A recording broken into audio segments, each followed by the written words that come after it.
Olá, eu sou Thales Faria e esse é o Poder 360 Entrevista. Estamos recebendo aqui no estúdio o candidato do PSOL, Guilherme Boulos. Candidato, seja bem-vindo. Obrigado, Thales. Obrigado pela oportunidade. Candidato, por que o eleitor deve votar no senhor e não no Lula, por exemplo? Thales, a nossa candidatura é a única que tem a disposição de enfrentar os privilégios no Brasil. Que diz com todas as letras que esse sistema político faliu. É o sistema do toma lá da cá, é o sistema do balcão de negócios, o sistema onde se troca governabilidade por cargos, apoio no Congresso por ministérios. Essa forma de fazer política gerou descrença profunda no povo brasileiro. Eu tenho andado pelo país e tenho visto isso. As pessoas estão descrentes desta política. E aqui, a nossa candidatura representa um novo jeito de fazer política, que vem de baixo para cima.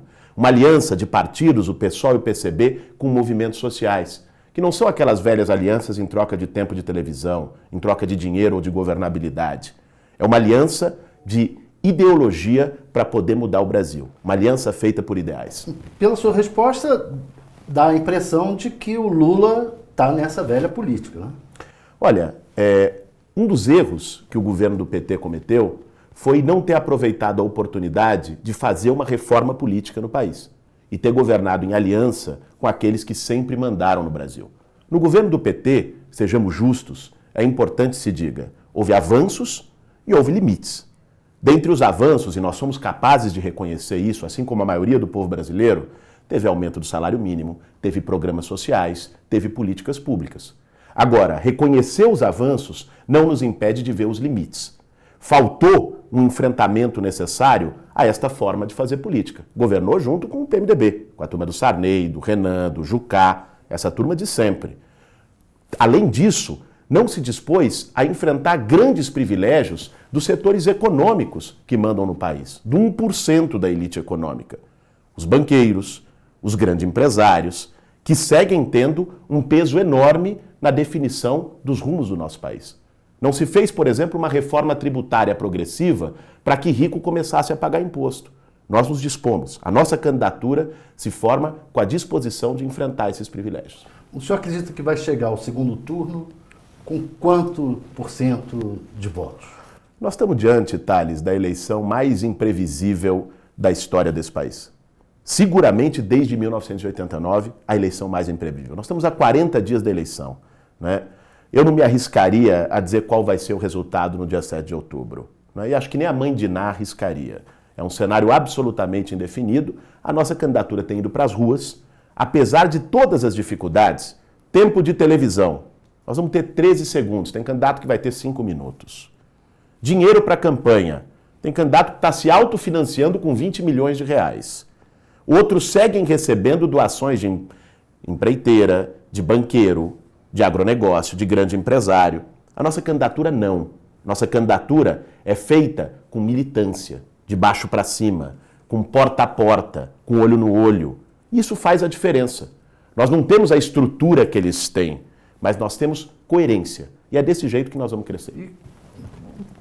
O que na sua candidatura o senhor acredita que vai atrair esse eleitorado? Qual é o ponto que vai atrair esse eleitorado?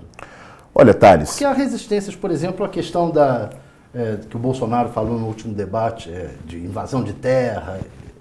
Vamos lá, vamos por partes. Primeiro, te dizer 2 pontos da nossa candidatura que seguramente, se essa mensagem chegar para a maioria do povo brasileiro, nós vamos crescer. O primeiro ponto é a disposição de enfrentar privilégio. Uma das canetadas mais gostosas que eu vou dar na minha vida, uma das primeiras canetadas chegando à presidência da República, vai ser vetar o aumento brutal do judiciário. Como é que pode, 10 dias atrás, né, juiz que estava ganhando 33 mil reais estava achando pouco, aumentou para 40 mil reais. Isso vai custar 4 bilhões no orçamento do ano que vem. O governo Temer, há um mês atrás, disse que cortaria as bolsas da CAPES, bolsas de estudo de estudantes, porque não tinha 300 milhões para pagar. Agora tem 4 bilhões para poder ter aumento para juiz. Nós temos 6 milhões de famílias sem casa no Brasil. E tem juiz recebendo auxílio moradia tendo casa, deputado como o Bolsonaro, que recebeu auxílio moradia tendo casa. No nosso governo nós vamos enfrentar esses privilégios, porque nós não temos rabo preso. A gente não foi financiado por essa gente, nem em campanha eleitoral, nem em nenhum outro momento. Então nós temos todas as condições de enfrentá-los e de derrotar essa política dos privilégios. O senhor vai ter também que enfrentar o Congresso. É possível governar sem o Congresso? Olha, Thales, nós precisamos ter uma relação institucional entre todos os poderes. Eu, se eleito presidente da República, vou dialogar com o Congresso Nacional. Eu espero, inclusive, que com um Congresso Nacional com uma composição diferente dessa que está aí. Nós temos o Congresso mais desmoralizado da história republicana. O PSOL, junto com o PCB, essa nossa aliança, está oferecendo uma chapa com vários nomes para uma renovação política desse Congresso. Nós achamos que vai haver algum grau de renovação. Agora é importante que vocês acham que vai ser uma... Não, tudo indica que vai ser pequena. Né? Nós achamos que vai haver algum grau de renovação pelo nível de insatisfação da população com esse Congresso Nacional. Agora, nós sabemos como se dá a eleição parlamentar no Brasil. A força do dinheiro, dos coronéis locais, não é muito grande. Tanto é que pegue mesmo o governo do PT, quando o Lula tinha 85% de aprovação, o PT não tinha 15% do Congresso. Eleição de Congresso Nacional está muito ligada à força local. Vai haver uma renovação, só que essa renovação, acredito, não será suficiente para que o Congresso esteja em sintonia com a sociedade brasileira como um todo. Muito menos com o senhor, se o senhor for eleito. Agora, de todo modo, o que eu quero dizer a respeito disso?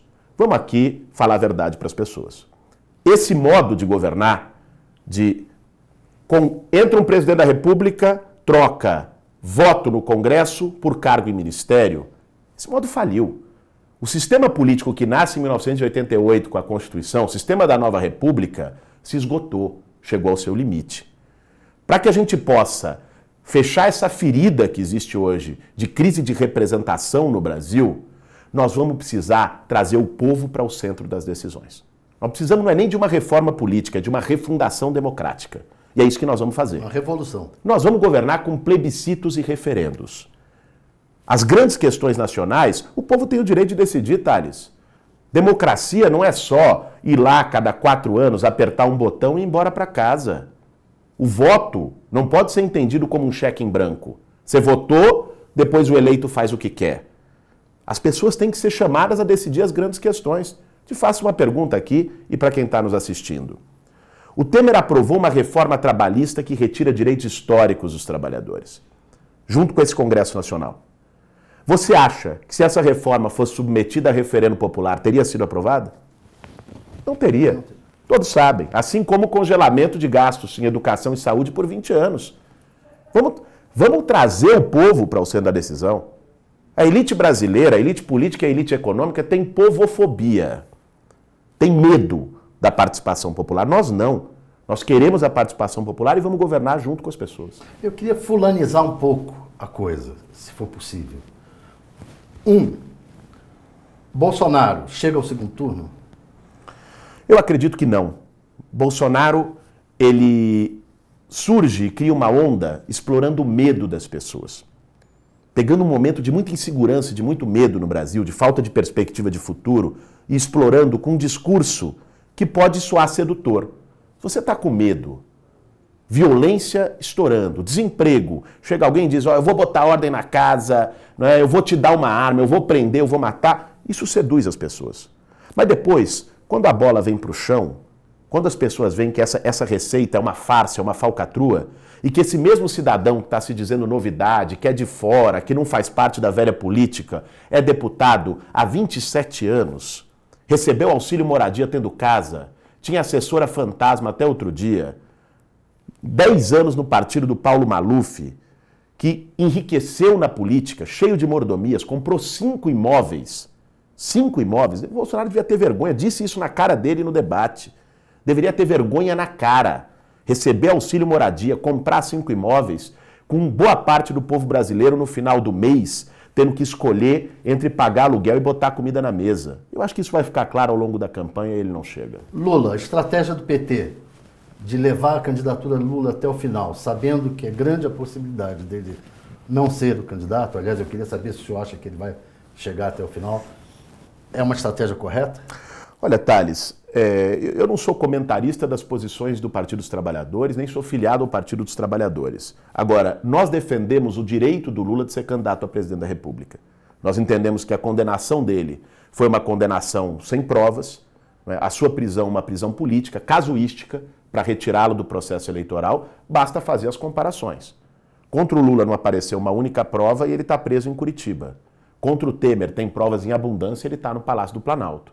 Contra o Aécio tem provas em abundância, ele está no Senado e está em campanha para ir para a Câmara Federal, né? Então, nós achamos que houve uma injustiça, por isso, mesmo que haja diferenças políticas, e coloquei já aqui algumas, tenho colocado, e tive inclusive a transparência de colocar para o Lula mais de uma vez, né? Apesar disso, nós não somos coniventes com injustiça, defendemos o direito dele se candidatar. Haddad chega ao segundo turno? Até onde eu sei, o Haddad é candidato a vice-presidente, não à presidência da República. Se o Lula perder, ele chega? Olha, Perdeu o registro? Ele chega? Como eu disse, eu defendo o direito do Lula ser candidato a presidente da República, né? E tem, parece, que o Fernando Haddad como vice na sua chapa. E o Alckmin? Olha, o Geraldo Alckmin representa nessa eleição, talvez de maneira mais pura, o governo Temer. O Temer disse esses dias, não sei se num ato falho, num sincericídio, no que foi, que o Geraldo Alckmin era o candidato dele, né? Talvez o preferido dele. Porque a agenda do Geraldo Alckmin é a continuidade dessa agenda que é rejeitada por 97% do povo brasileiro. O Geraldo Alckmin talvez seja o mais legítimo dos 50 tons de Temer naquele debate. Muito embora o candidato do PMDB seja o Henrique Meirelles, né? O candidato desta agenda, que é a agenda dos banqueiros, que é a agenda de destruição do direito dos trabalhadores, que é a agenda de um ajuste fiscal insano, que corta investimento em todas as áreas, o principal candidato dessa agenda é o Geraldo Alckmin. Queria que o senhor comentasse um pouco a esquerda. Qual é o futuro da esquerda e como está a esquerda atualmente? Qual é a sua análise da esquerda? Olha, eu acho que a esquerda tem um novo ciclo adiante, né? A esquerda brasileira tem que saber olhar para trás, ver as experiências e analisar o que teve de mérito e saber manter. E o que teve de erro e saber superar. Nós estamos num momento, Thales, em que não dá mais, como deu no passado, para você ter avanços para a maioria do povo brasileiro, ter políticas para os 99% sem enfrentar os privilégios do 1%. E é preciso compreender isso. Qualquer projeto de esquerda, ou seja, um projeto de enfrentamento às desigualdades, de enfrentamento aos privilégios e que defenda a mudança no país, tem que partir deste princípio. Nós não vamos conseguir ter aumento do salário mínimo se nós não enfrentarmos os juros da dívida pública. Nós não vamos conseguir voltar a investir em educação e saúde, fazer investimentos ainda maiores do que foram feitos no passado em educação e saúde, se não enfrentar o Bolsa Empresário.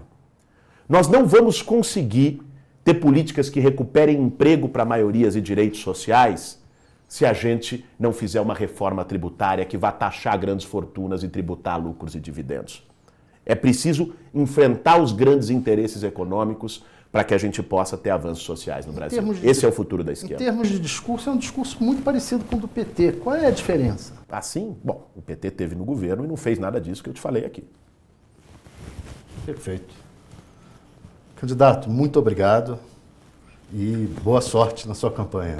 Eu que agradeço, Thales, agradeço pela oportunidade, a você, ao Poder 360, e vamos seguir e avisando aí para quem está nos assistindo, dia 7 de outubro é 50. E avisando também que dia 18 de setembro, o Poder 360, junto com a revista Piauí, vai promover o seu debate transmitido pelo YouTube. Inscreva-se no canal e assista.